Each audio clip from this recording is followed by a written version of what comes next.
বিষাক্ত মাশরুম খেয়ে মৃত্যু। শুনতে সিনেমার মতো মনে হলেও বাস্তবে তা ঘটেছে অস্ট্রেলিয়ার ছোট্ট শহর লিওনগাথায়। ঘটনাটি এরই মধ্যে আলোচনায় এসেছে মাশরুম মার্ডার নামে। ২০২৩ সালের ২৯ জুলাই সেই দুপুরে খাবার টেবিলে মাশরুম পরিবেশন করেন ৪৮ বছর বয়সী এরিন পিটারসন। আর তা খাওয়ার কয়েক ঘন্টার মধ্যেই অসুস্থ হয়ে হাসপাতালে ভর্তি হন তিনি সহ ৬ জন। এ ঘটনায় মৃত্যু হয় তার সাবেক শ্বশুর শাশুড়ি সহ ৩ জনের।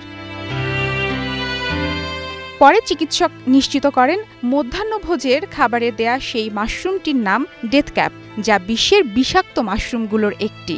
তবে এরিনের শরীরে এর উপস্থিতি না মেলায় সন্দেহভাজন হিসেবে তাকে গ্রেপ্তার করা হয় ওই বছরের অক্টোবরে। আলামত হিসেবে পরিত্যক্ত কিছু মাশরুমও পাওয়া যায়। এ ঘটনায় এরিনের বিরুদ্ধে দায়ের হয় হত্যাচেষ্টার মামলা। ফরেনসিক টেস্ট ও আইনজীবীদের দীর্ঘ শুনানি শেষে ৫ জুলাই তাকে দোষী সাব্যস্ত করে ভিক্টোরিয়া সুপ্রিম কোর্ট। রায়ে এরিনকে আমৃত্যু কারাদণ্ড দিয়েছে আদালত। আর এ রায়ের বিরুদ্ধে আপিলের জন্য এরিন সময় পেয়েছেন ২৮ দিন। এরপরই জানা যাবে কি হতে যাচ্ছে এই নারীর জীবনে। মাশরুম মার্ডার অস্ট্রেলিয়ায় এক নজিরবিহীন ঘটনা। এ ঘটনার তীব্র নিন্দা জানিয়েছেন দেশটির প্রধানমন্ত্রী পর্যন্ত। মারফুয়াতুন নূর রুচি, স্টার নিউজ।